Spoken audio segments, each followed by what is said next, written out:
Assalamualaikum warahmatullahi wabarakatuh. Yang terhormat Bapak Salahuddin selaku pengampu mata kuliah perilaku organisasi, izinkan kelompok 10 yaitu kami untuk mempresentasikan manajemen stres dalam organisasi. Tentu manajemen stres dalam organisasi ini sudah banyak sekali yang dirasakan ataupun sudah banyak sekali khalayak yang merasakan hal ini. Namun di sini kami akan jelaskan.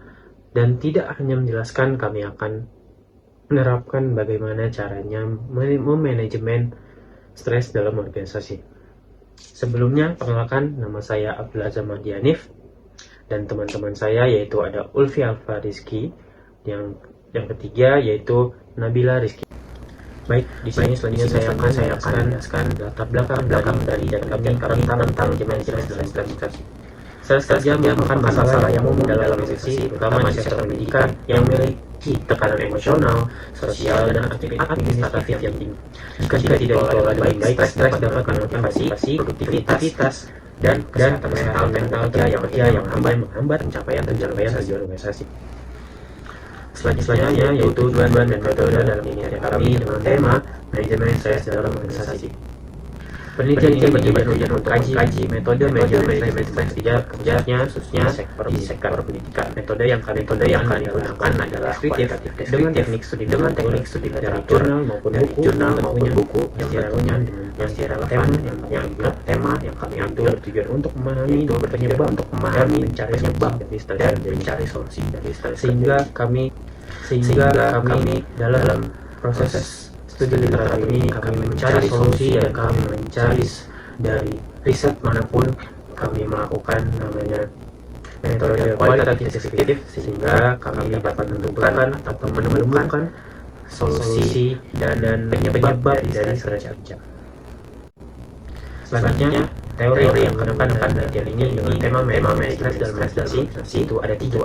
Yang pertama adalah stress outcome model, kognitif behavioral theory. Yang ketiga ada job demand control model. Saya akan jelaskan satu yaitu stress outcome model. Yaitu stres muncul dari tekanan kerja berdampak pada performa. Namun seringkali kita melihat seseorang ketika dia sedang stres dapat menghambat kinerja mereka sehingga performanya berubah. Kognitif behavioral persepsi individu mempengaruhi reaksi terhadap stres. Nah, ini banyak sekali kesalahan persepsi yang dilakukan oleh karyawan ataupun bagian yang ada dalam organisasi tersebut, sehingga mereka salah persepsi dan menyebabkan stres. Yang ketiga adalah job demand control model. Itu stres terjadi jika tuntutan tinggi diimbangi kontrol yang cukup. Ini juga seringkali terjadi di dalam organisasi di sektornya di sektor pendidikan, di mana suatu karyawan dituntut tugas dengan deadline yang singkat dengan pengumpulan tugas job yang dengan singkat dengan tempo yang singkat mereka menyebabkan yang namanya stres. Dan tentunya kami di sini akan membahas lebih lanjut untuk manajemen stres dalam organisasi. Selanjutnya, kita akan membahas faktor utama penyebab stres. Secara umum, stres muncul karena adanya tekanan, baik secara fisik maupun mental. Tekanan ini bisa datang dari berbagai hal, misalnya tuntutan tugas yang tinggi, lingkungan yang kurang mendukung, atau peran yang tidak jelas.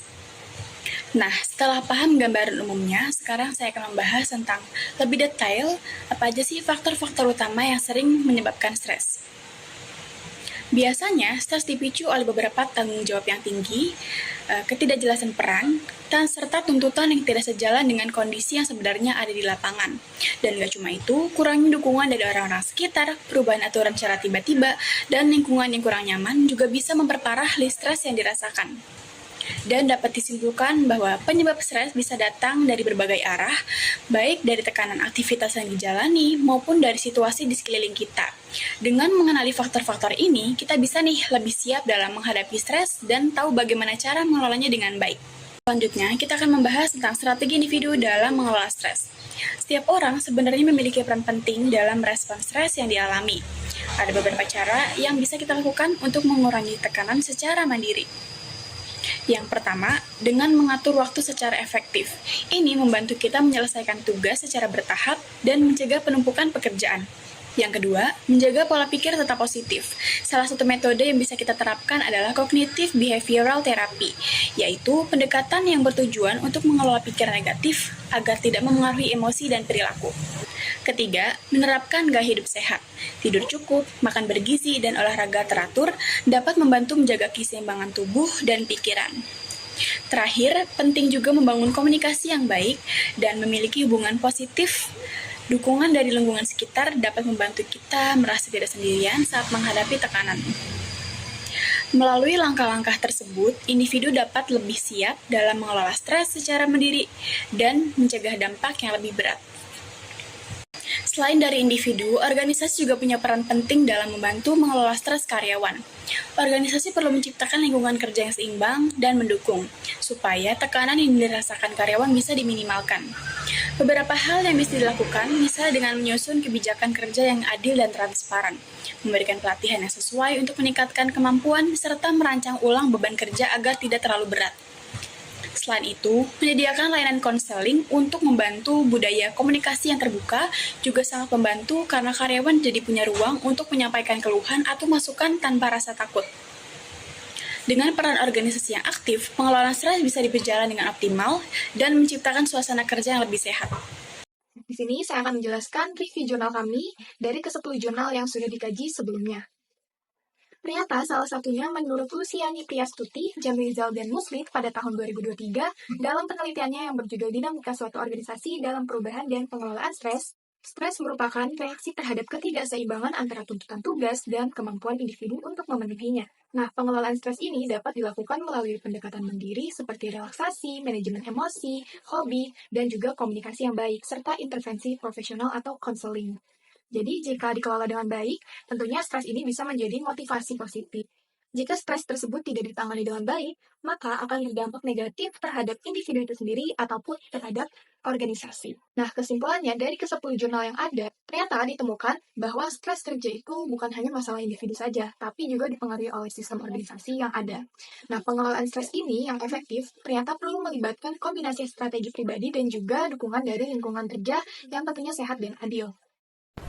Nah, dari analisa yang kami lakukan, dapat disimpulkan bahwa pengelolaan stres kerja itu harus dilakukan secara menyeluruh oleh individu ataupun organisasinya.